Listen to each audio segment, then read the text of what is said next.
Oh yeah, we're back. Let's do this thing. Let's get down. Come on.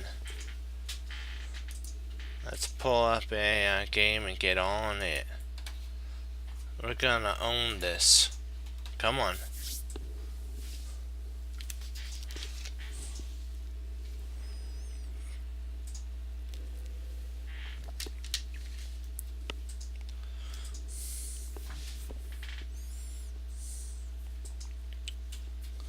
Alrighty.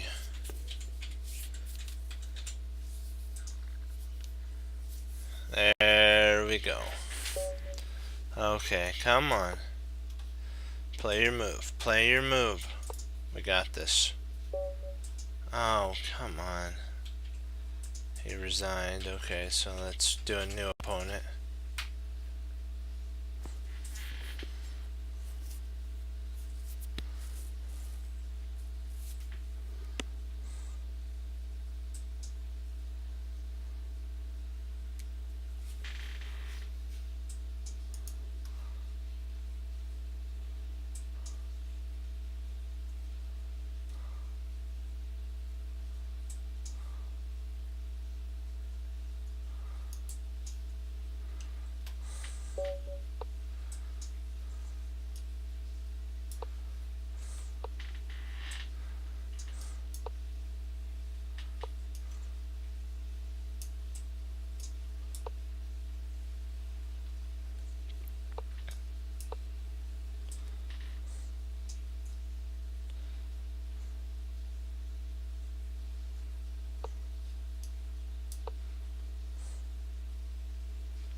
Okay.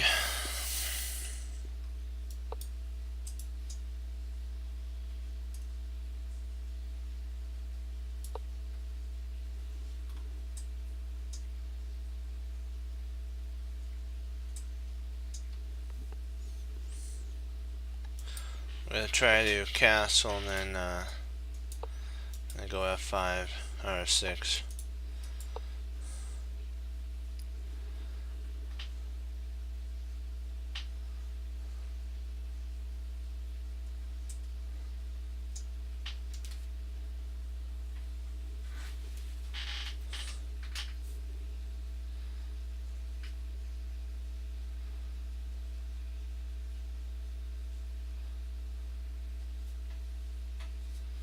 Should be interesting.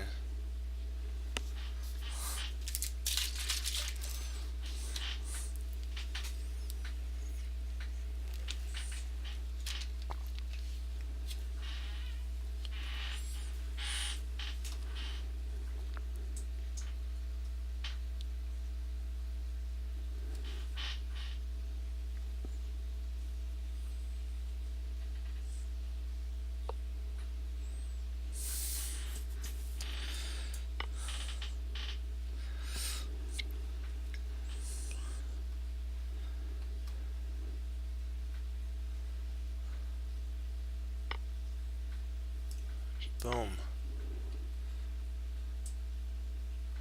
There goes peace, baby. You gotta love it. We'll try another opponent.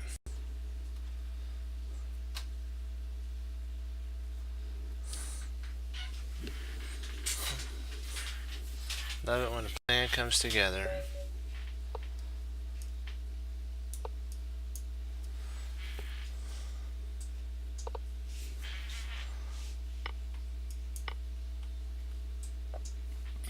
They do the exchange variation, then it comes down to tactics. Who has the best tactics?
Let's see, what do we have for a plan?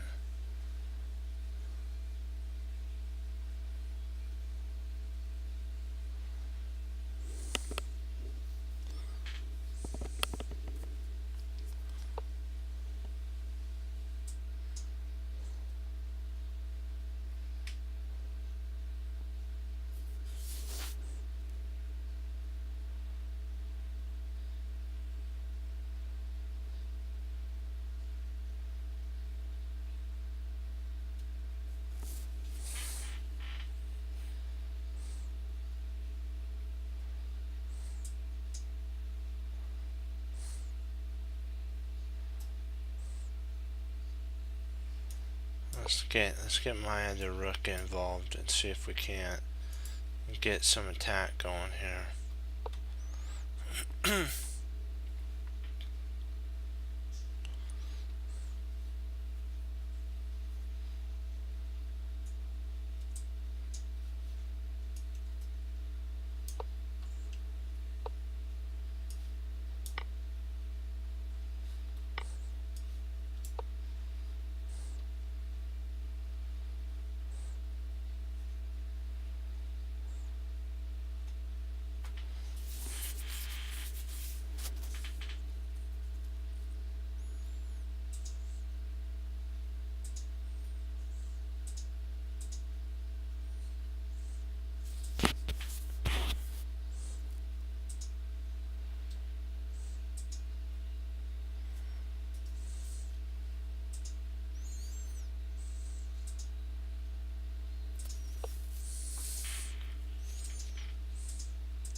Trying to see. Oh, okay, he's going in.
gonna get my pawn back with interest.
Hey, how you doing?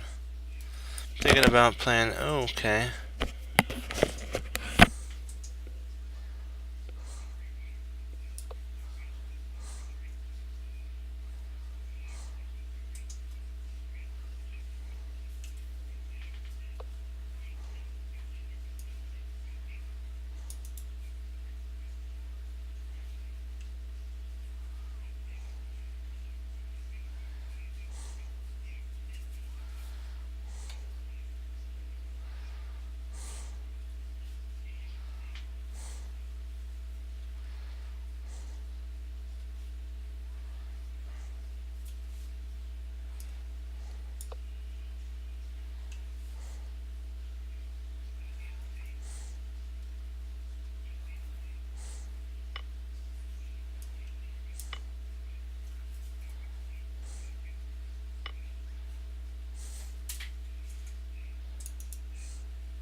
Hey, how you doing, Fox?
I want to check some out. I think I blundered here. Let me see.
Okay, so just moving up.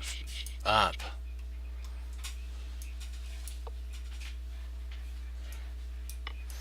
you pick up a pawn. Okay, let's try that again.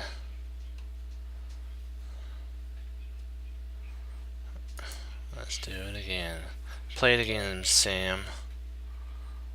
Okay, we'll do that one after this. If he doesn't play. If he doesn't play, then we'll do the games.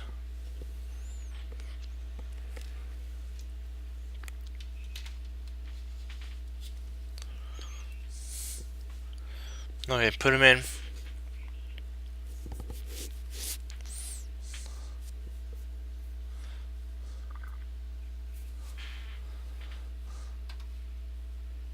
Okay, do you have him ready and willing to do it? I'm ready.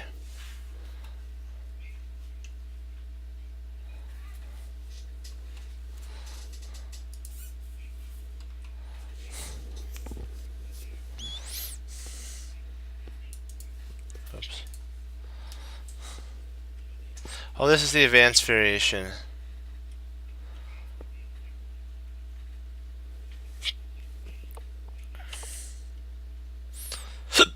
Excuse me.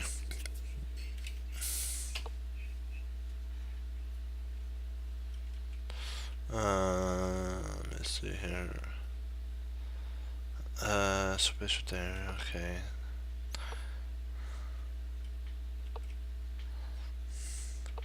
So far, so good. The development's actually not. This isn't. Well, it's a Tarrasch. It was actually almost classical setup. Sometimes this is.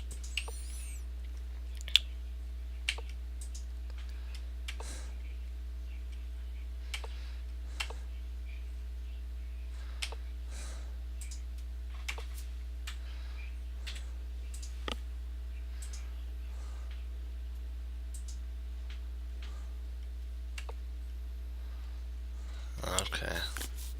So the knight goes to e2 to leave the f pawn open.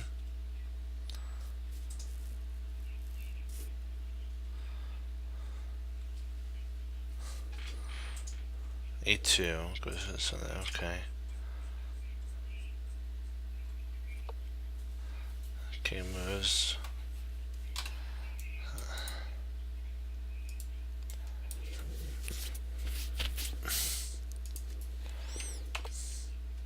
So it plays Harry up the board.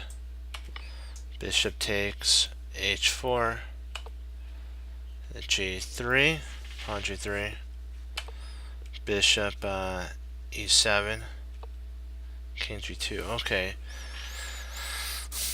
Now we're gonna start getting some rooks ready for the kill, or the takedown, as I like to call it. Taste. So White's accomplished a ginormous goal here of getting the center locked up for him.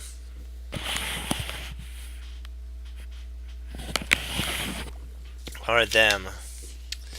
Yeah. Okay, so let's see here. Okay, so right there. The idea is to prepare here, king, and potentially walking around the board. Yeah, I could have predicted this move here. It's like right in your face. It's like taking a glove and slapping a person.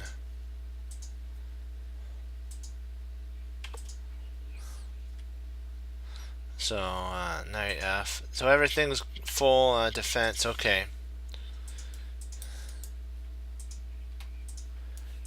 We have a threat there now.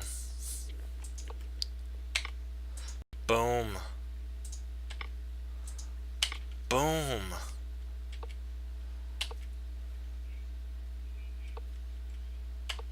Now we don't even have to worry about doubling. For right now, this bishop's good. Man, you gotta remember that. That's a sweet knockout right there. Bishop retreats. Rook takes. Queen takes. Bishop takes.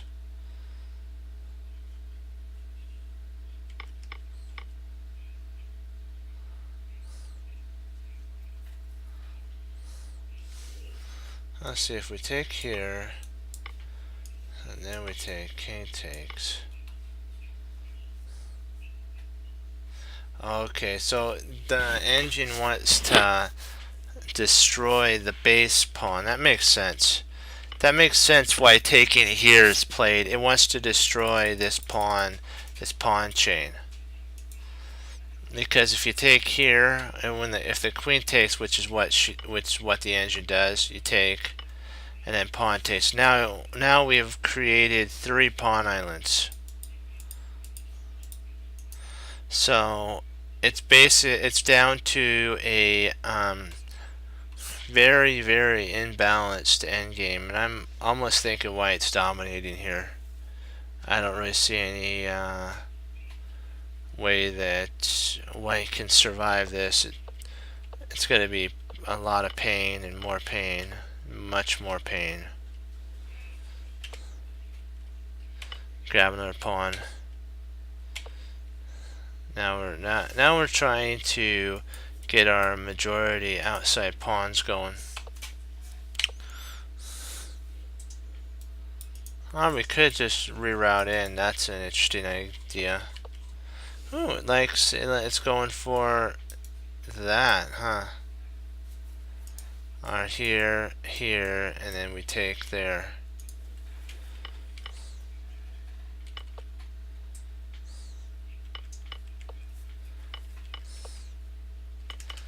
That's crazy. Oh, and by the way, this is a trick you can't take. Cause boom. And man, are you sad that that happened? And it's black who's winning now. Sad, sad, sad. So you can't take. That's why you can't take on that one. King takes f7, f4. Now we got this locked down. So white has accomplished 2 passed pawns and basically locked all of white's last counterplay. They're up 2 pawns. Actually, let me see, because see 8 plus 3 is 11. 9 plus 4, 13. Yeah, it's up. They're up 2 pawns in pawn count if you're counting pawn, material. So b4.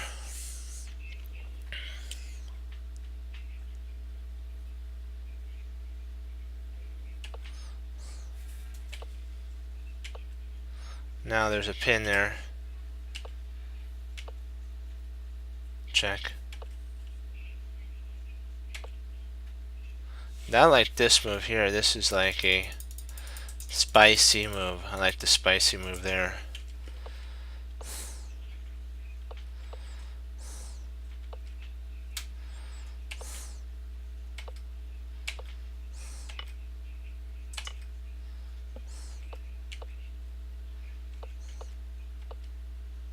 Now we could actually take here.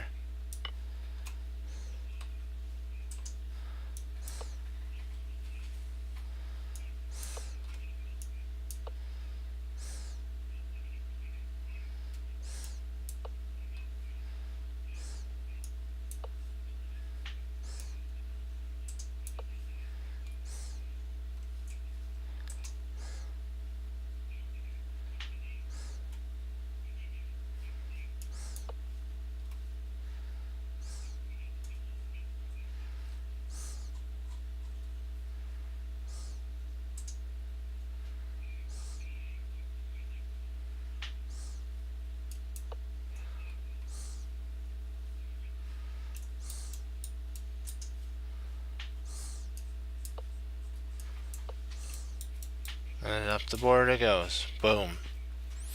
Okay, you said you have another one? That was an interesting one. Had a pretty sweet tactic in it.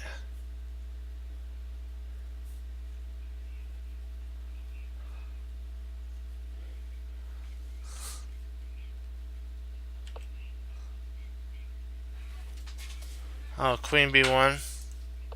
Oops, not that. What are we talking about? Stop that. Oh yeah, that holds everything, but you do have, he can take that pawn, so I guess you could.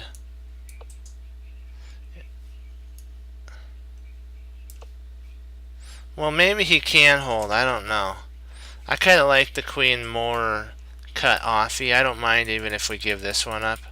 We have this right here that's coming up the board with great fury. So I think I'd keep my queen here. And even if he takes, I just keep pushing.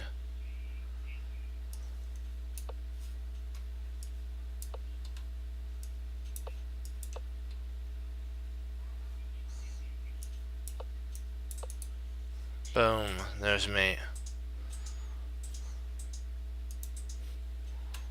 Oh, so, okay. Oh, so that, okay, gotcha. You tried 2 scenarios to see which one the engine would do. Gotcha. C3, C5, bishop D3, knight C6.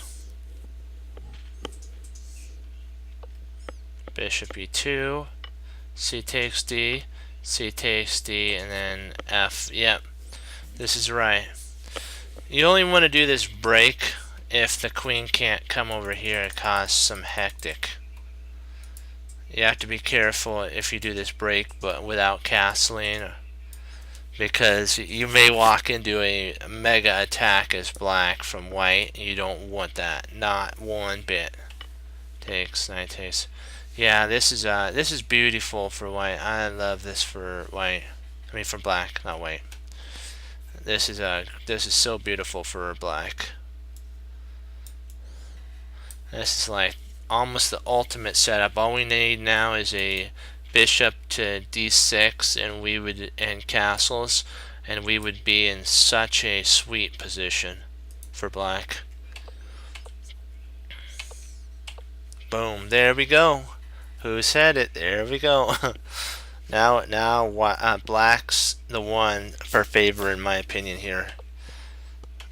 Okay, takes, pawn takes, and then knight e. Yeah. Wow. I think it's because if bishop takes, if pawn takes, then if knight retreats, something like this. You do. He could actually come back and grab that pawn, but then you push with an. Oh, sorry, he can't come back and grab that pawn. My bad there. So he'd have to move this. Wow, he's hanging a knight in that line. Yeah, he's in a world of hurt in that, so he can't take. Nice. That's a really sweet move.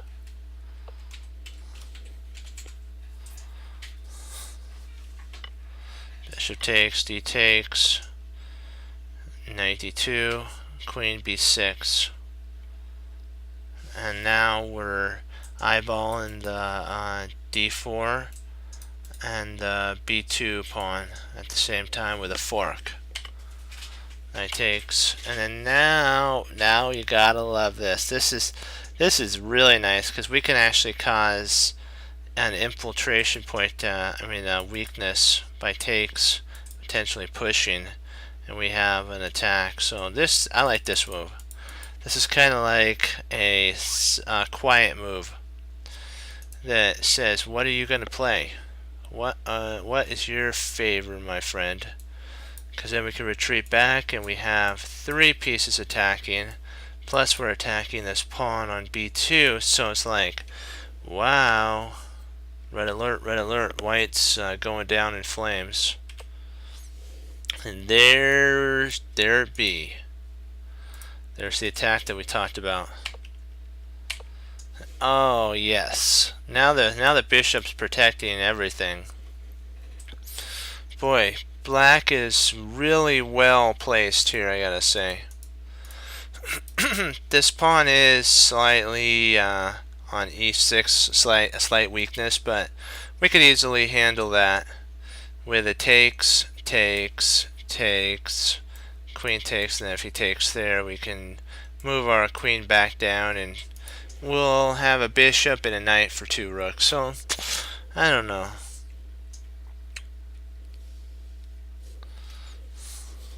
One sec, let me get a drink of water.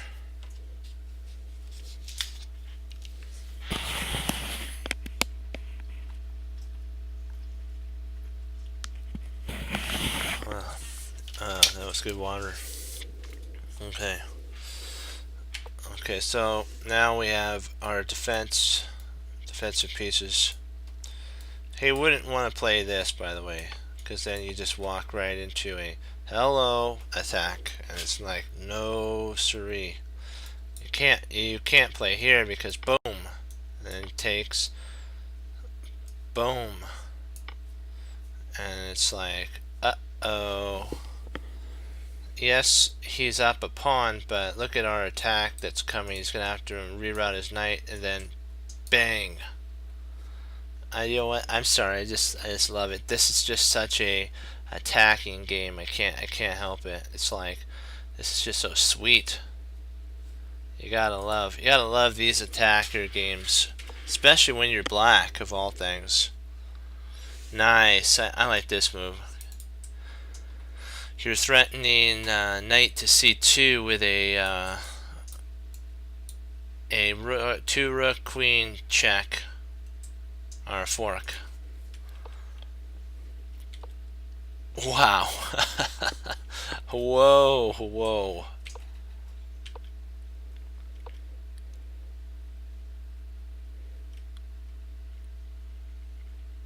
That's kind of odd.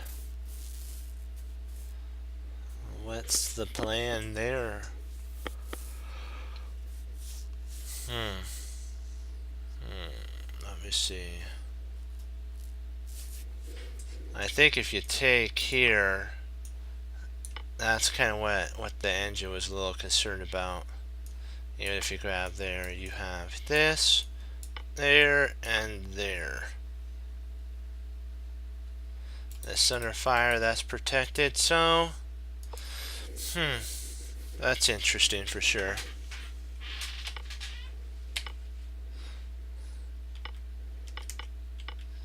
And we're actually trying to liquidate down to a good endgame for us. Yeah.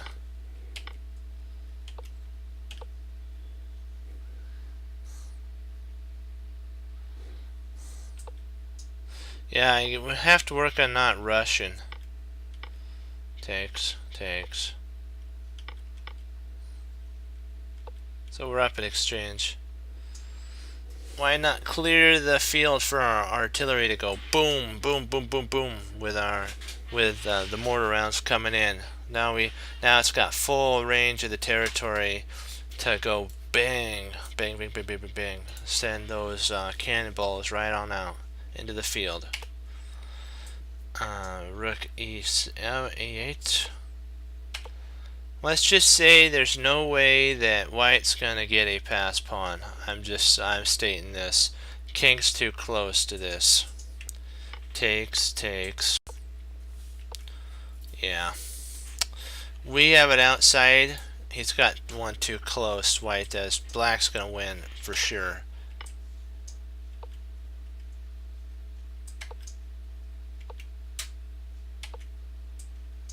Yeah, we don't want to lose our pawn. Yeah, there's no fear. This isn't going anywhere.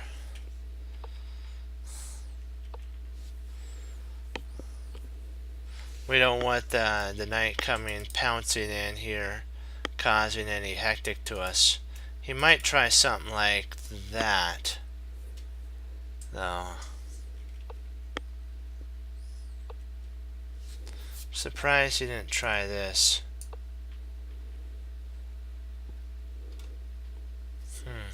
Oh, I know why. Duh. You just grab the pawn. Okay, that makes practical sense. We don't really care about this one. Holds all these three back, and we have this runner up the board.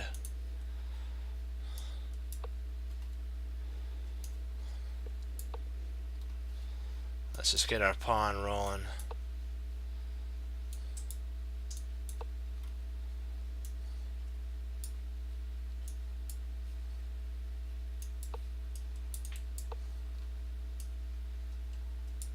Oh, it's not there. I don't really know if there's a way. You know what they found out too, guys? If you get a rook pawn against a knight, it's kind of hard for a knight to stop a rook pawn when it gets to a certain spot. So if you know how knights move and stuff, you can find out if the knight can actually catch this. That's kind of why this outside pass pawn on a5 is such a threat. This knight only makes these L moves, over and down. Oops, sorry, over, down, like this.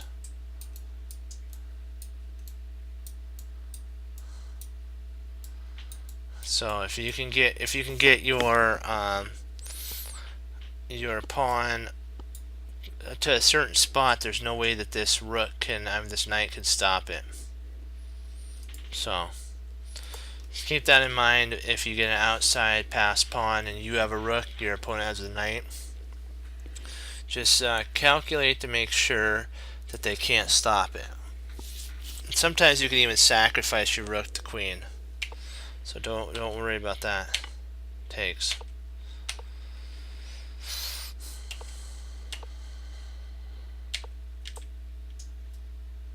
Yeah, see the rook has so fast mobility. What it did is it got all the way to b8, all the way back here. It shuffled itself to a great outpost for its artillery to be its most effect. And it's going to take the knight. Let's see, how many moves? Let me see. Here, here. Actually, I don't know if it could. Let's see. 3 moves to get to even being able to attack it. 3 moves. Knight c4.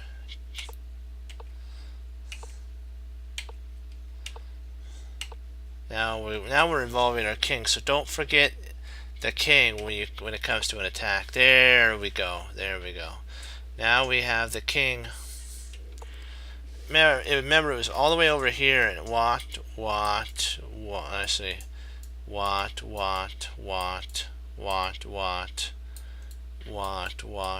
and now it's right in there. That's pretty impressive. Now we want to not only keep this pawn, which we know it's not going anywhere. We want to see if we can't create a little more chaos on the king side. And by the way, it would be a double question mark here if you played this move, because he has this. Don't do that. That's a double question mark. So you have to pass the move just for a second, so that when the knight moves, now you come in. Boom. I mean, there. Because there's now no fork. So make sure that you don't get forked and lose your advantage. This pawn's going to fall. A3, and boom, there goes another one. G5, and then the king comes into G4, and it's like, oh, remember me? And they're like, no, not the king. King D2, and then it's like, yes, the king is here. Gobble, gobble. One more. And then gobble, one more. And then king there. And then we just bring our king up, and these pawns just get shuffled down the board. I don't know, sorry, here, down the board they go. This knight and king can't stop these 3 pawns. One of these is gonna end up queening, and white is gonna be sad.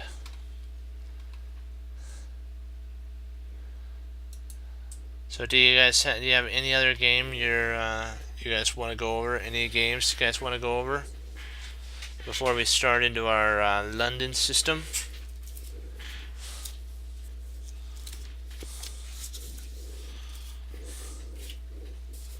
You guys have any games you want to go over?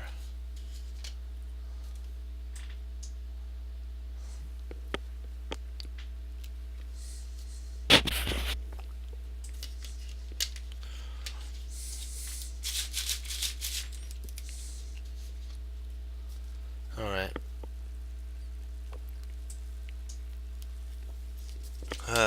Yummy peach tea. Okay, let's head right into it. Hey, you know what? Those were really good French games. Okay, let's exit out of this one. We'll get into our London system. Come on. There we go. We'll get into our London system. So d4, d5, knight f3, knight f6, bishop f4, d6. Oops. Let me make sure. I gotta make sure I got this. Let me take a second. I want to make sure I have it to the right spot. Okay, there was 36 moves. Yep, there we go. Okay, we are on the right one. I had it turned to the wrong page. D6. I was like, scary me. I was like, oh no, I have to put it all in again. But even if I did, you're still learning no matter what. There is no mistake. That's all we're learning, right, guys? H, and then E7. This is actually the classic Dutch. Is a very passive setup for a white, right here with this move. He says a few of my students play it and swear by it. Basically, they say that this is a really nice. It's kind of a more of a subtle setup. You're not pushing yet. You want to get your king castled, and then at the right moment you come and you go for the takedown with black. So c4, because remember what we talked about, if your opponent allots you the ability to play c4, remember this is a way to accelerate your queenside expansion. c4 does. It's only if your opponent has d5, like if he's played d5 right away, that you really play c3. You know, and sometimes even with d5 you could play knight there, but you never know. But if he plays passive like this, you feel free to just play c4 and say, are you for real? I'm here. Are you kidding me? You think you could play passive around the chess man? No. You kind of got to have a kind of swag, a little bit of swag. So c4. c4 is telling him, like, don't play too passive, because my b4 and a4 pawns are starting to come up the board too, and I will dominate the game. I will dominate the space, and you will say nothing at that point. I will be the king of the board. You're kind of telling your opponent that with c4, like, I'm the king. I am the king. Okay. There's knight bd7, which is more passive. You can play though a castles, which is more straight to the line. This is more of the line setup. Then we play knight c3, because this doesn't make much sense now. We already have a c pawn. This gives us a tremendous amount of space. If he pushes, we can actually go c4, c5, and then potentially get our rook to b1, and then we get our pawn flowing down the board as well. So we'll have a tremendous amount of queenside space if he plays this. Boom, boom. There we go. We'll have all this territory annexed for us. So e, and then bishop e2. And then black plays a very dubious move. Knight, queen to g3. This move, they're trying to say that they can take the pawn on g2, but really, is that really a threat? Because all black does is play g4 exclam, and it's like, what actually did you accomplish? If you take, I take, queen takes, I can actually play rook to g1. I don't have to castle here. Remember, you're the one, black, you're the one who's playing passive. See, you got to constantly remind your opponent that you're the passive one. If you're trying to attack with just one piece, Jeremy Silman says that's a method for failure. One or two piece attacking games will usually end up, if you know how your minor pieces and major pieces work, you'll be able to outmaneuver you'll dance around the board, and your opponent will be looking, the next thing they see is checkmate and a 1 on your side and a 0 on theirs. So don't get too overzealous with attacking, because you have to set up just right. Okay, there's that line. Let me see here.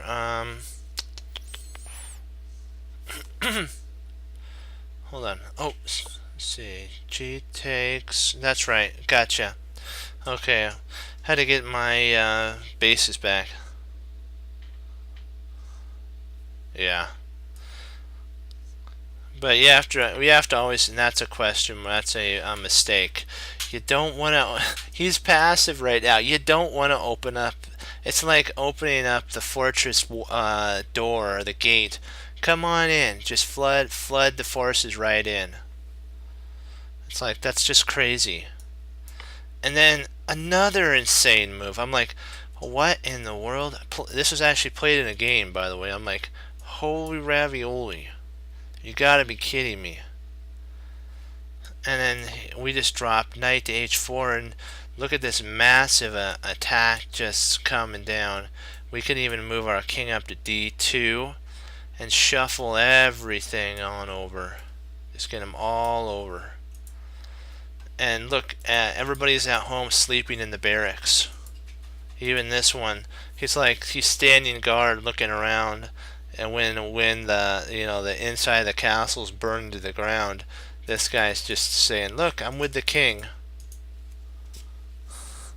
I don't know what these guys are doing. They're just standing around. So always remember, my teacher taught me, bring every piece into the fight. That's one thing I had to learn as a player. I used to just leave a rook over in the corner and still win games. But the problem was he'd always joke with me about that and say, I know which games you're going to be playing. I know which games you play because you always win. But the problem is you leave a rook in the corner. So he says, I could tell which one is your game. And we had a big chuckle about that. And if he finally convinced me to bring all my pieces in, and so that's when I started dominating the majority of the games. And you probably could go back to some of my prior games and see how I did that. But now I bring everything in. So don't forget one piece. That's what grandmasters do. They bring everything in. So don't forget one piece. Okay, Doki. Okay, let's see, h4. Okay. Now there's also another question mark move here. Double question again. Then we have bishop to d3, and see, this queen is so awkwardly placed.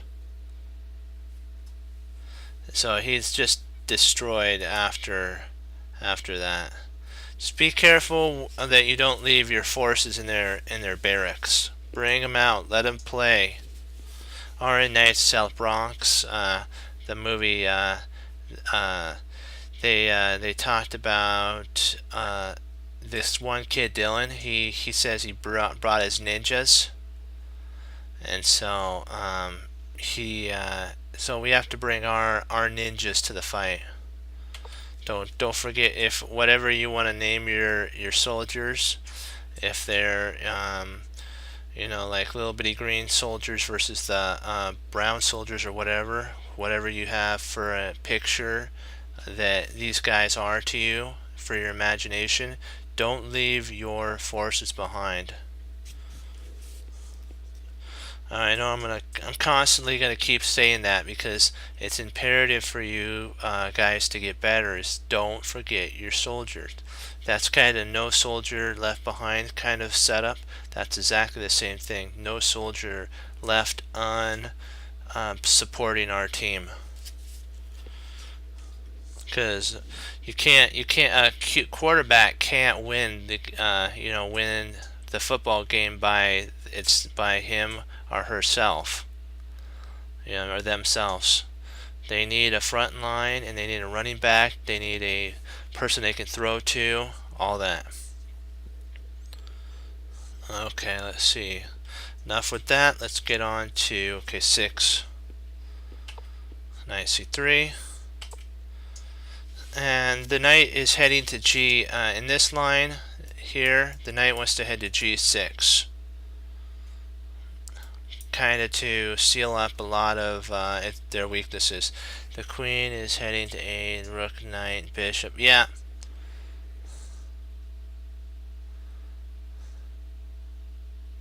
Exactly. You have to, in that prior line, you got to make sure your forces come out. Now, black, because of how passively set their pieces are, it's going to take him a while to unwind his entangled ball that they're in. You know how sometimes you can wrap around, and then it's almost like the Christmas lights that get wrapped into that ball, and then it's like, where does this thing go, and how do I unwind it? Basically, that's the kind of setup that your opponent is in. Black's in this line. Okay, dokie, let's continue onward. Queen, bishop d3, knight g6, with black's going along with their idea, and then we just retreat back to h2. Bishop h2, castles, queen c2. And our idea is to actually castle kingside and do, as our author says, he calls it the Conan, the barbarian attack kind of setup, with castles. Rook comes over there, and then you just pound your opponent into submission. That's what he called it. It's like I thought it was kind of cute. That was funny. So bishop d7, and then castle queenside, exclam. And this should put a fear in the heart of the black side, with this rook is now coming over, and this is not looking too good. There's no attack for black. It's going to be way too slow. A6, g4.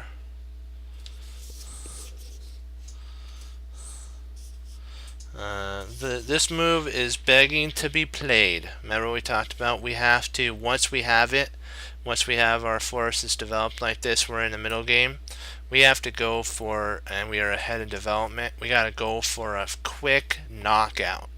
You want to do a right, left, uppercut, and finish it. Kind of reminds me of the Rocky 3, when he couldn't overpower Clubber Lang.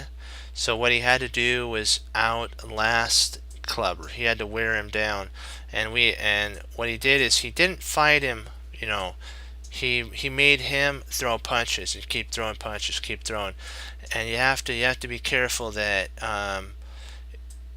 you have to make sure that black, wears out. And how he does that is by slowly attacking, making him have to weaken his structure, which for a clubber would be he became tired. He was out of breath. Because when he hit you, it was like getting hit by a Mack truck. So you just got to remember, his punches were like, iron getting hit right into you. So, but what happens when you throw that type of an intensity, sometimes it'll backfire. So white has to be careful here that we don't overextend ourselves and cause us to have a problem, which means we lose all of our energy of an attack. So just if you feel like, all right, I'm going to go g4, just make sure g4 actually works, because you don't want to use up your pawn breaks. You want to make sure they work out correctly. Okay, dokie, let's see here. So b5, and then knight g5. This is the path. The best way for white to have handled this is to kind of have weakened or tired out his opponent by playing g takes f. Don't be afraid to, in this setup, since we're ahead of development, don't be afraid to open up the king side. We can always move this knight. There's no fear. No fear. You kind of got to be fearless. A fearless warrior. Yeah, it took a lot of courage when Rocky got knocked out. He had to go back in the ring and put himself through that again. There's a psychological thing you have to go through. Same thing in chess. It's also mental, but there's a lot of psychological. Chess has the psychological path of the indomitable will. Like Magnus played a game at the very end with Nakamura, and it was a draw. It looked like a drawn position, but he kept working the position, kept grinding, and eventually he found a point of entry, went in there, and Magnus was able to win the game and tie for. There was a three-way tie for first. So it tells you never give up. Never give up if you're even if it looks drawn. Just keep pushing, keep grinding away. Because you never know what may happen. Your opponent might slip up with one move, and then it costs the entire game. Okay, so G5. That. Okay. Oops, one sec. Did I forget to put a line in? Yes, I did. I am sorry about that, guys. There's one more HG with this attack on the knight now. And now we can potentially play there. We have a ton of attacks, so. Yeah, this was. See, it's funny. Black tried the same thing that we did with this.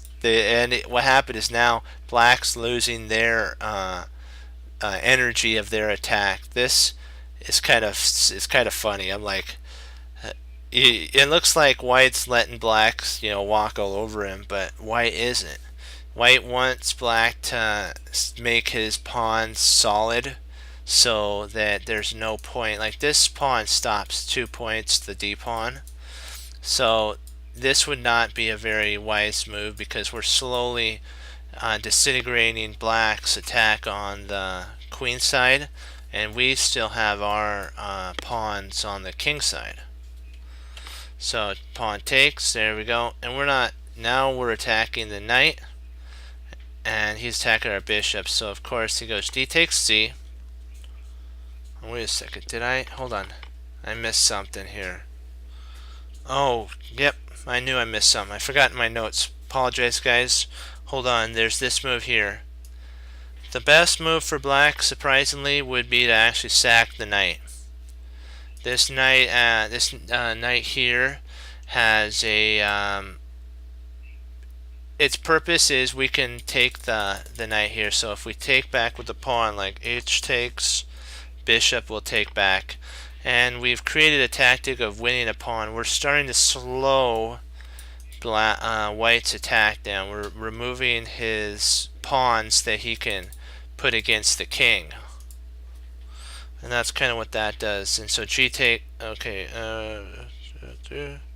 G takes. Hold on. I want to make sure I did this right. H takes. G takes. Ah, gotcha. There we go. E takes, and rook D to G1, and leads to an unclear position where White does have a slight advantage, but not as much of an advantage as White had priorly when it had the pawns like this. It actually had 3 pawns. And now Black was able to slow down White's attack with great superiority, as I like to say. And now Black's the one with the pawns that can cause a nightmare to White. But by taking that's not a very wise decision. At least I don't think so. Because you want to keep. Josh Waitzkin says you want to keep the threat. The threat is more important than the execution, so just remember that when you have a threat, make sure that you're relieving the threat onto your opponent doesn't actually hurt you, because then your opponent's not thinking about that threat anymore. They'll be thinking about their own idea. But if you keep that threat there in the back of your opponent's mind, they're thinking, when's he going to take? When's he going to do this? When's he going to do this? And that voice creeps in, and they may miss a combination, and you may be able to win the game. But always play for the best move. That's what my teacher taught me. Takes, takes. C takes D. F takes. h6 to attack the knight. So we got a pawn right here. So kind of interesting. We get to drop our knight in and then reroute it. So I thought that was pretty cool. You don't get to have that every day. You know what I mean? It's like cool. You could play e4 here, which is I like e4. In my opinion, this e4 move is much better. It kind of puts, remember the threat of e5 is in the wings, and black has to actually think about what to play. So this was more accurate of a move, but still black is, this may, what the author is saying is this potentially could, you know, make black feel comfortable, but in reality there's three things that are good for white. Black has a weak a6 pawn, c7 pawn, e6 pawn, and I would almost c4 pawn. So these four pawns are weak. That's the first trump for white. Second one is we control space. The central space is huge. So we have space domination in the center. Third, white has the only pawn that potentially can go to e5. There's no way this pawn can because this bishop's here. So we dominate e5 square. Black only, it's funny that black's only is praying that the b file opens. It's what black would be like saying, please open the b file, please open the b file. Otherwise, there is no hope of any attack for black in this scenario. So he went to e5 though instead of e4. Knight e5. Knight d5. Bishop to g3, because we're wanting to see if we can't solidify this here. This is a really nice threat of a back rank mate later on, because these 2 points are covered. So black has to be careful of a back rank mate. Bishop g5 and queen to e4.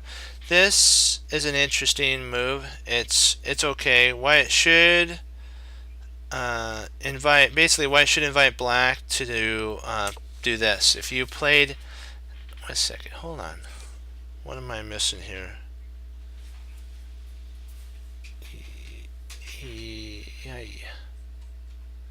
Did I?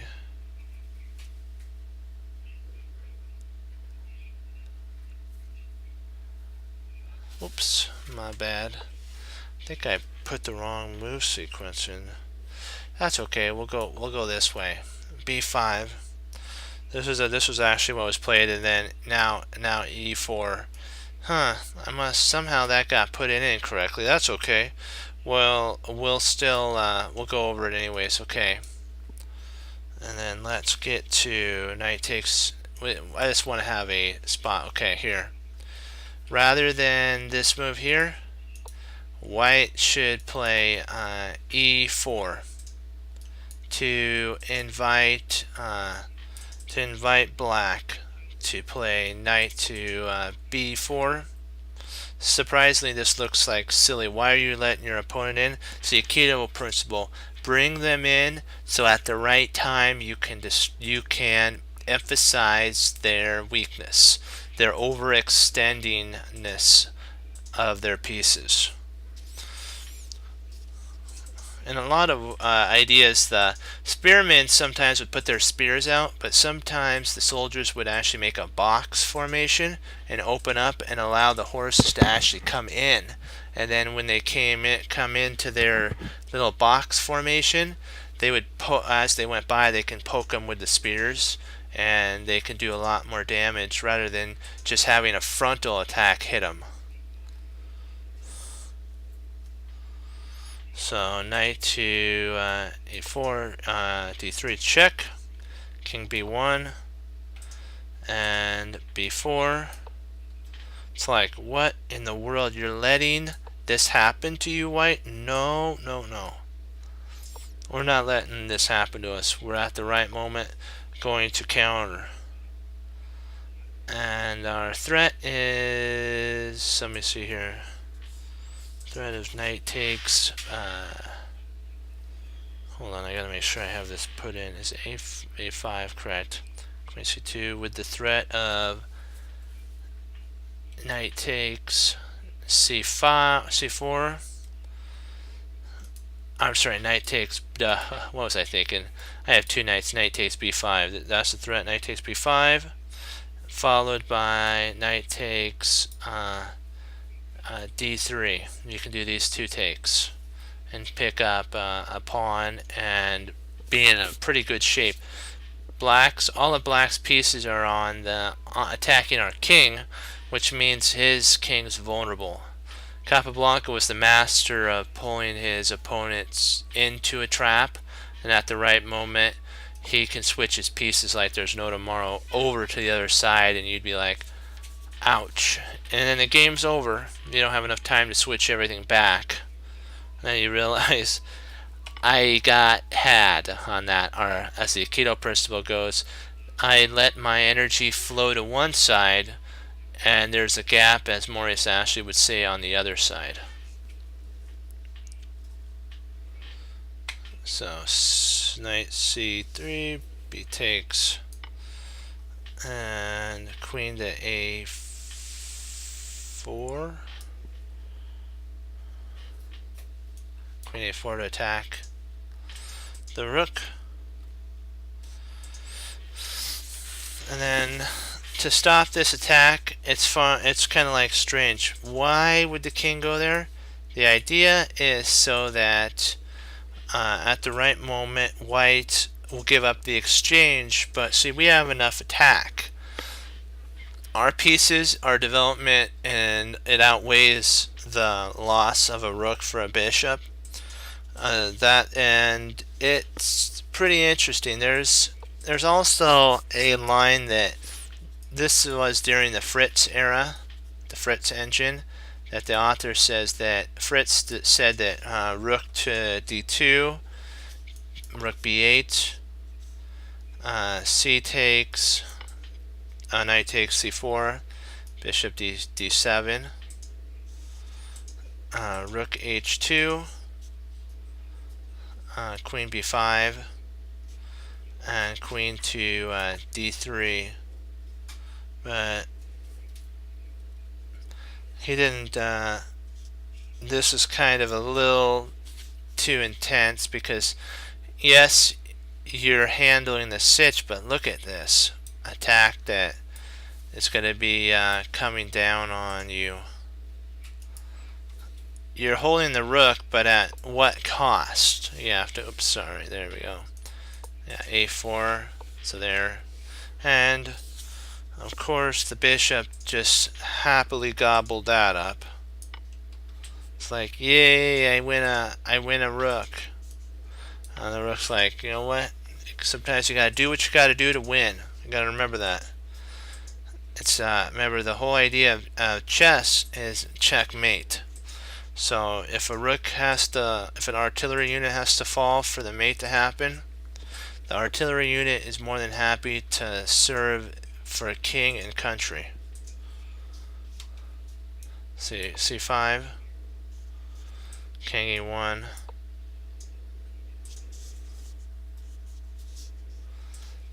f6, knight f6, rook b1. We have a rook infiltration. C takes d, e takes d, and then they play a very odd, this is a dubious move. It really has no point to the move. Best move should be e8 exclam, because remember, the game is about holding together. Black has way too many weaknesses. Black has to hold and then counter at the right time. It's kind of like guerrilla warfare in this setup for black. Black can't do a frontal thrust. It doesn't have a ton of resources. Black has to wait, bide its time, and at the right moment strike. So f2, f7, queen d7, knight d6 to attack. See, white has a lot of mobility, which a lot more resources for spatial advantage. e2 b8. Oh, wait a second. Hold on. e2. Oh, okay, e to b8. Trying to take over the b file, so the rook just moves. a7 to hold. And then the knight comes and grabs the pawn. And then b5. It's rather unclear and probably best for black in this line. So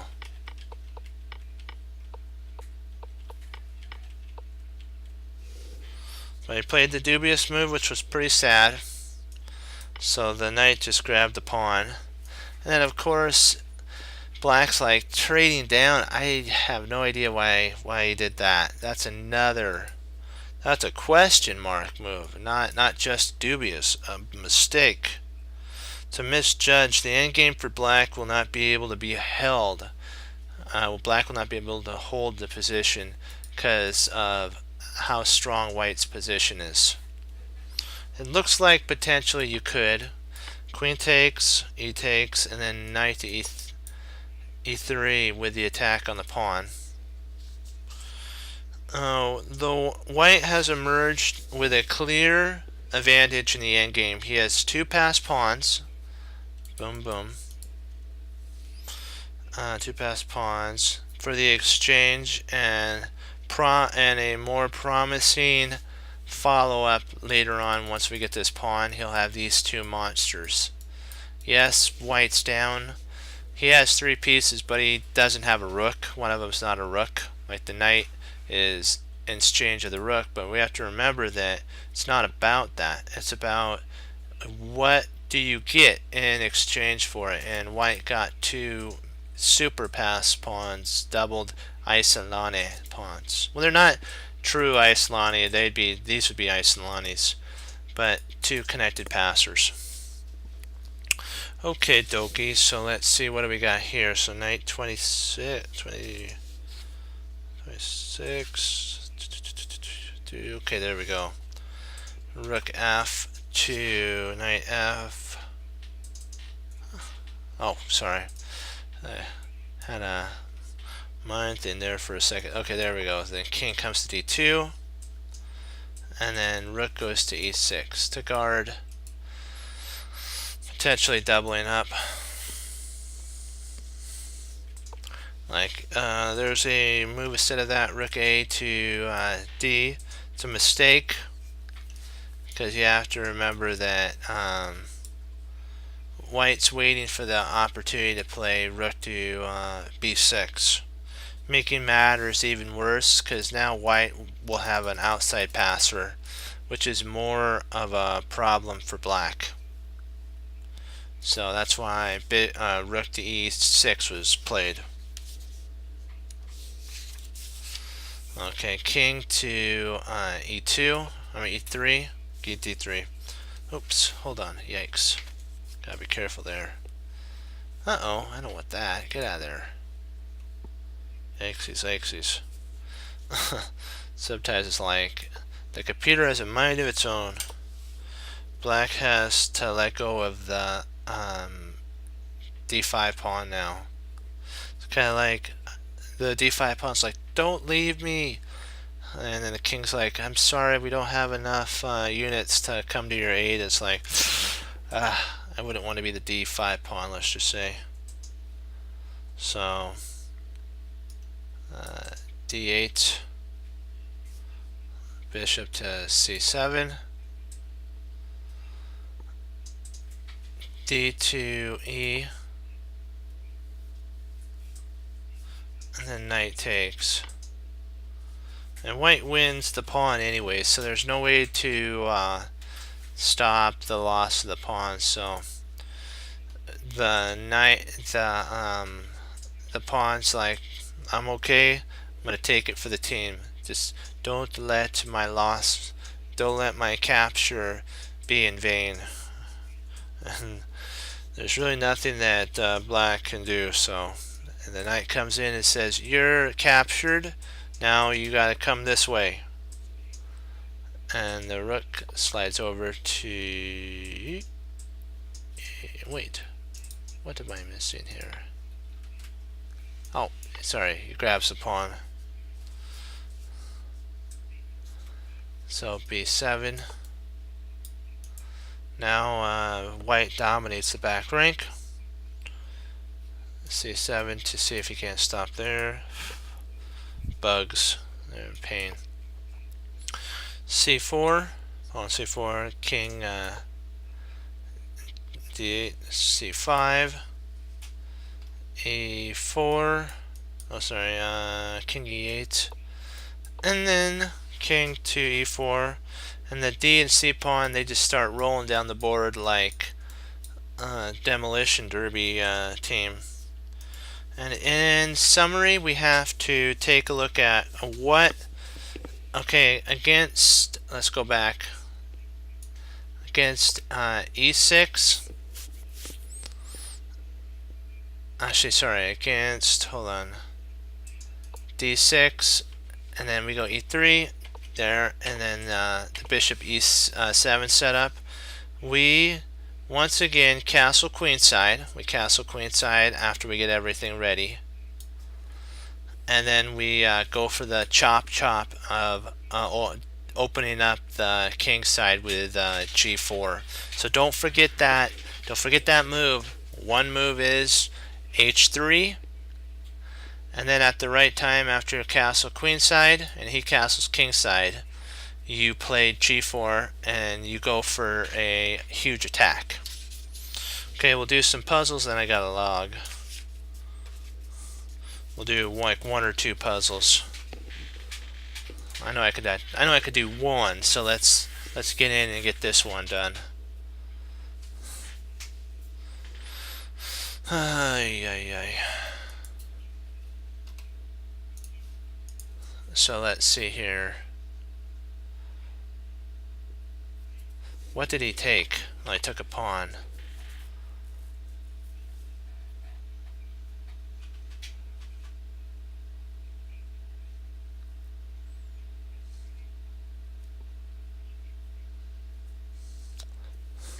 I see an idea, but I'm not sure if it's 100% or not. I'm thinking knight c6 check. Oops, c6 check. That's a fork of the that forks the king and the rook.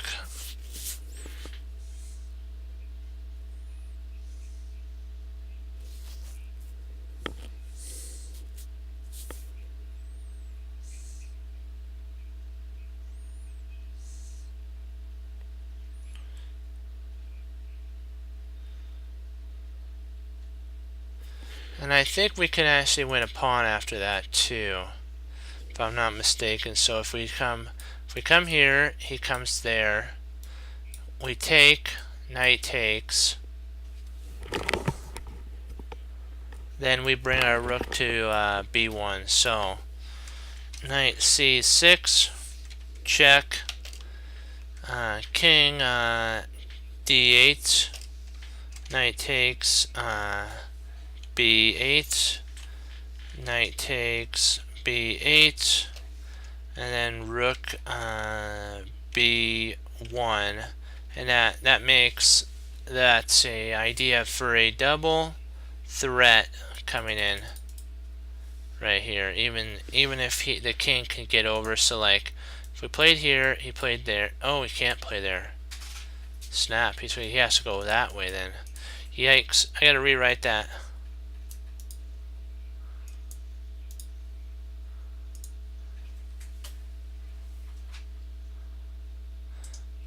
King, not d8. It's king e8. e8. Knight takes, and rooks. Rook to b1.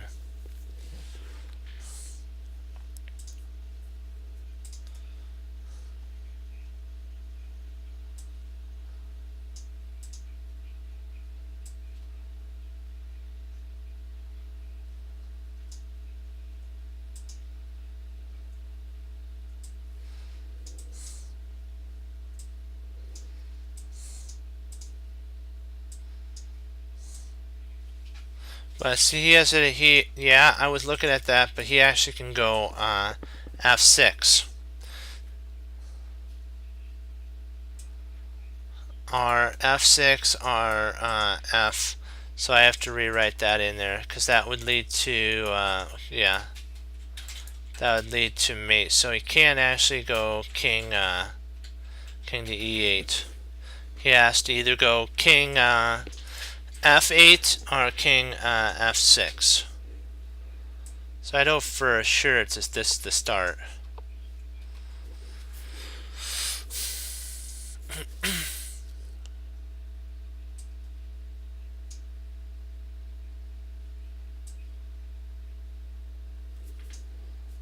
Yeah.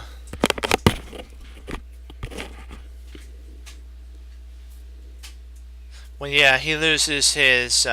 He'll lose the rook. I forgot about that because it's double attacked at that point.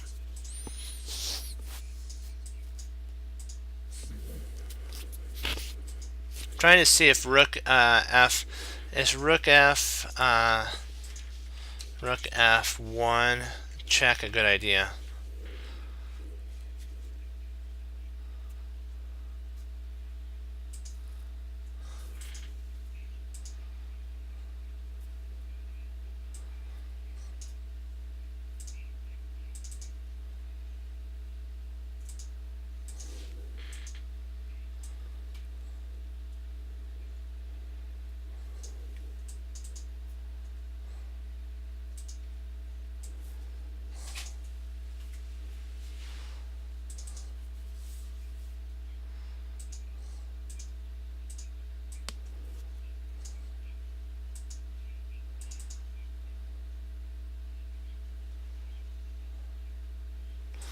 Yeah.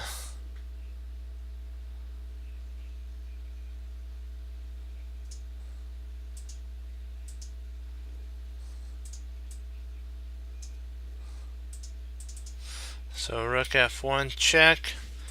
If king goes to g5, we actually come back. We're pinning the bishop. Actually, we take at this point. So if we go here, he comes there. We then take. Knight takes. Then we come back. Sorry, comes there. And if he comes forward, we then can actually do a potential check there.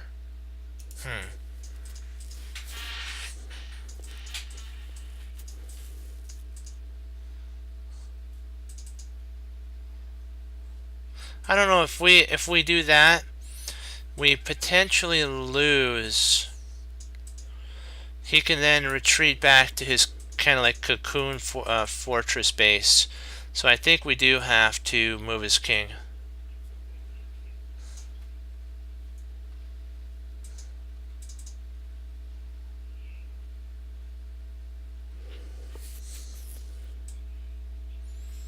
I think you are right about rook to f1.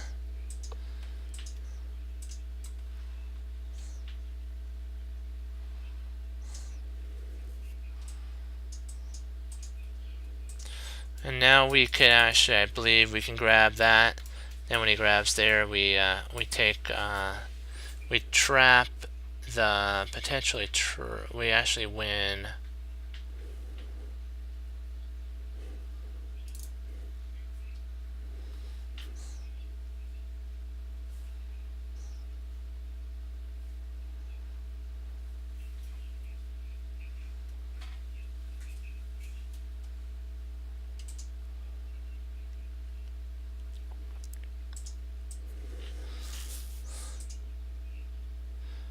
Trying to see if we don't take the knight first.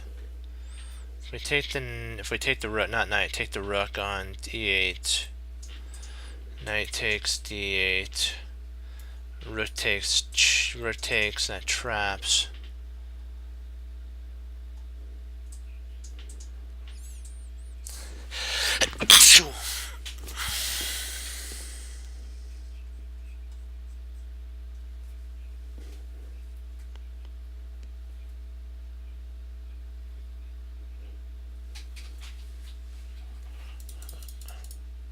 think we pick up a whole nother pawn.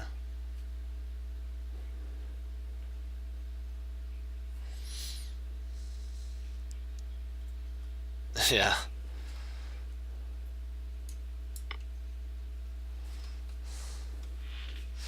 I want to see what happens after takes. I believe we just grabbed the pawn there, yeah.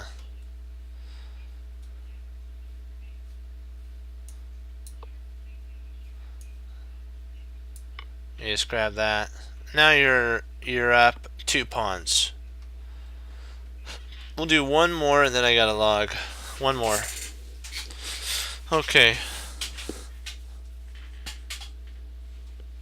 Yeah.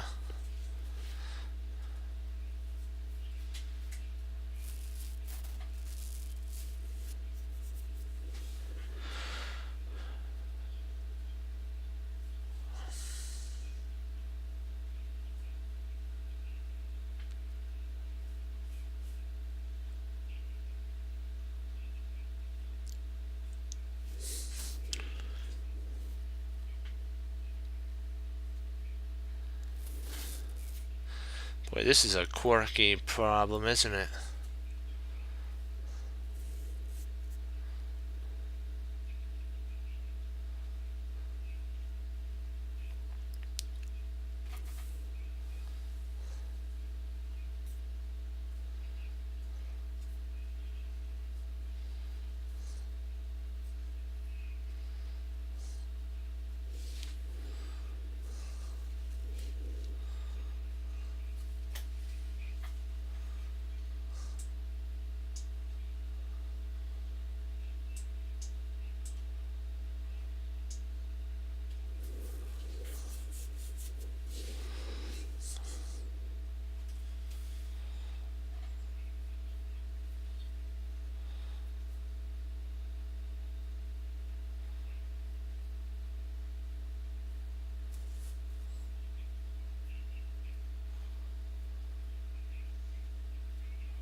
Trying to figure out if we can actually queen here.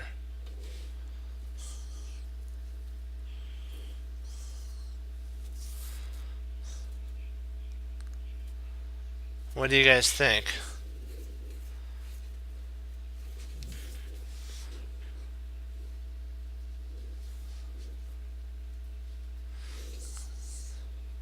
Because then he's threatening, if we play here a queen, he's threatening to take. But then we have the first check at that point. And then we can walk. He comes back. Then we can walk. If he comes back, then we can walk. And if he comes back, then we can walk.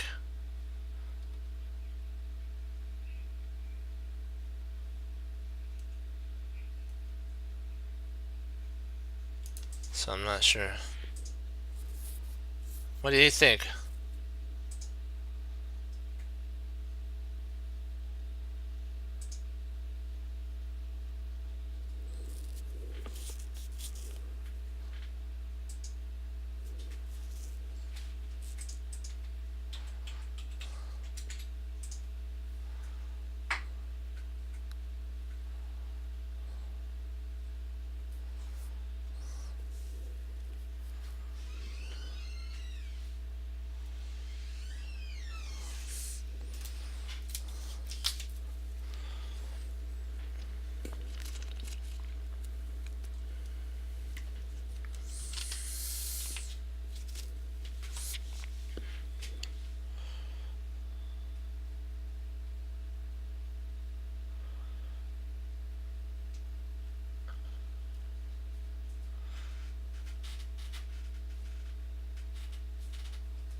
So what if we just push the pawn? Well, no, that's not a good idea. Huh.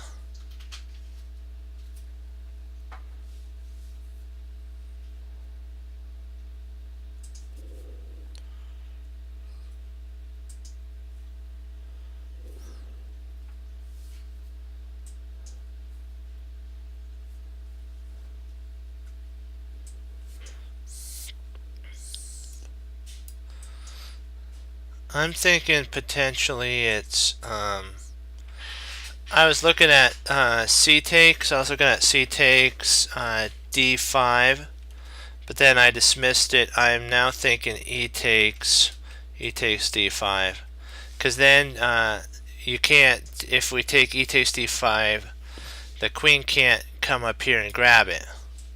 So if we play takes here, he can't grab it. But if we played C takes D5, he could the queen could grab it. But now that it's now that we play E takes, they only get this pawn. It surely gets the F pawn, and then we could queen.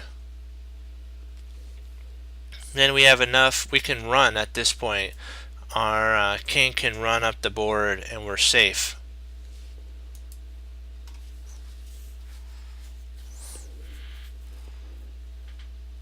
What do you think? I'm thinking E takes D5. That's what I vote.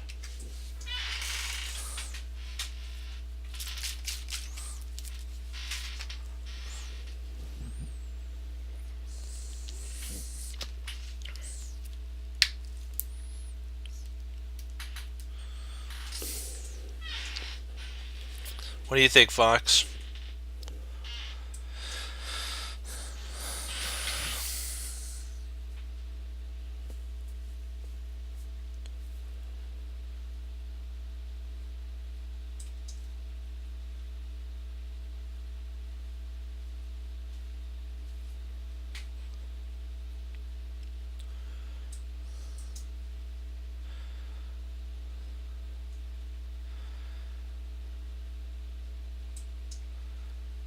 What do you think? Do you like it? Do you like the idea? Don't know?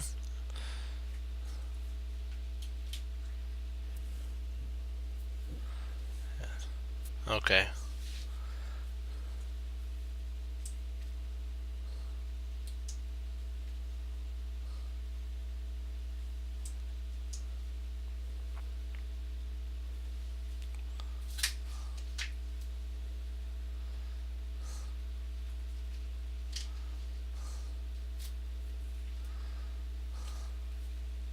I'll give you guys a second to look at it. I'll be right back. Just to give it some calculated lines.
I like the second one.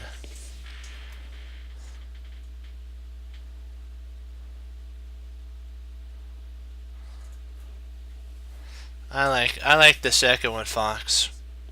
What do you think? I want to go with that line. E takes d5. E takes d5. Are you guys with me?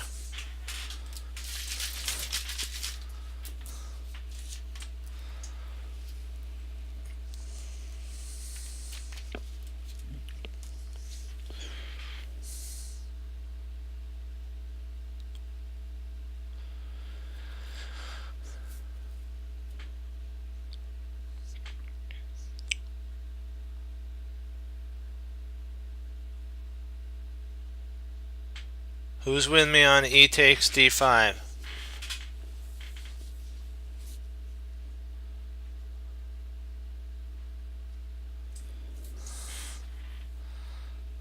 Okay. Are we in on it? Are we all in?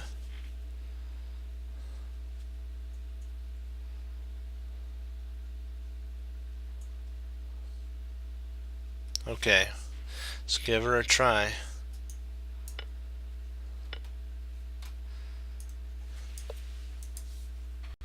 There we go. And we got it. Hurrah. Let me run. Alright, do you guys have any questions? I know you guys probably want to go over what happens if C takes, right? He can actually, I think he could take at this point here. I was looking at this. Takes here. If we queen, he could actually take again. And we don't really have enough. He could actually get his king involved, and then now we're in a pickle. But this here, the takes with the e pawn, he can't. The queen can't take the d. Can't take the pawn now because it's protected by the c pawn. And the only pawn that we give it is that, and this pawn is the f pawn is way too slow to queen. And then we queen and we basically win. We trade off the queens if we can, and we use our knight to capture these pawns. Do you guys have any questions before we log? This was an interesting one. I'll give it a thumbs up. I'll give it a thumbs up. I liked it. Do you have any questions before I log off, guys? I'll give you guys a minute till 1:25.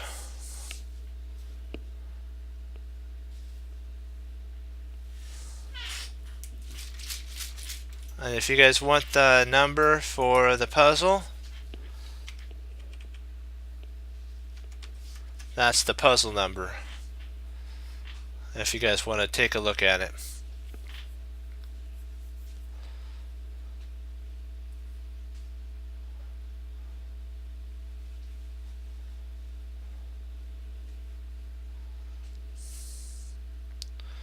Okay, if there is no responses, I will say adieu.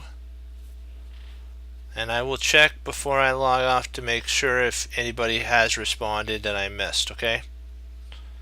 Well, guys, I gotta tell you, we did good. Out of 3 games, 2 wins, 1 draw.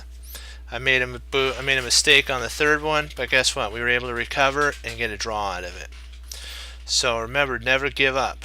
Never give up. Keep pushing forward. Keep moving forward.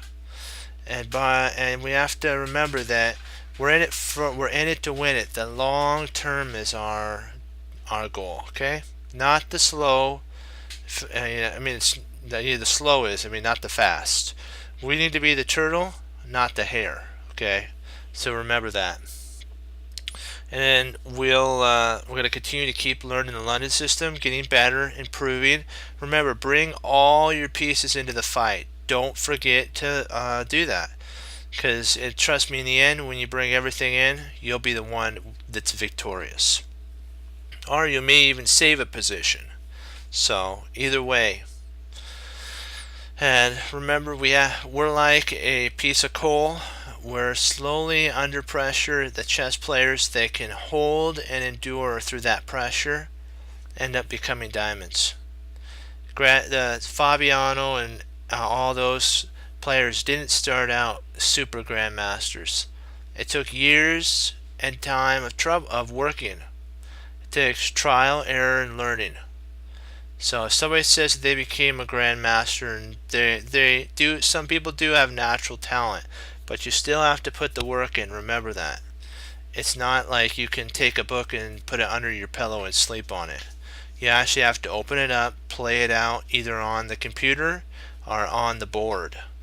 So just remember that. And you have to also remember like the parable of the person who hangs up their hat, their coat, and sits down and does a thing that can't be done. We can do that. We can become grandmasters. We just need to put our time in. And like what Bruce Lee said is, knowing is not enough, we must apply. Willing is not enough, we must do. And you know what? With enough practice, we could teach our hands to war and our fingers to fight. Just keep that in mind. Your hand will become automatic when your mind sees in the board. You'll pick up the piece with your fingers and move it.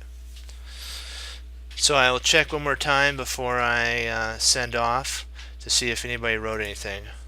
Nope. Okay. Well, so in the end of the St. Louis Cup, Fabi, it came down to Wesley versus Fabi, and Fabi is the one who is going to the London Classic Open. So it goes Nakamura, Aronian, MVL, and Fabiano Caruana. Okay, guys, I wanted to tell you what the result was today. Okay, guys, as Wesley So says, through the Lord Jesus, as I say, God bless, and I'll see you guys next time on Chess Cruncher TV. Have a blessed morning, afternoon, evening, guys. Lord willing, I'll be back on tomorrow, and we'll go over some more London system. So we'll do some more puzzles and games, and we'll go over your games. So feel free to bring your games when I'm on, and we'll go over them and learn. And remember, what Hannibal Smith said, be the one to dictate the game. You be the one to push the game. Okay, be blessed, guys, and I'll see you guys tomorrow. And keep studying chess. Congrats, guys. We're all green.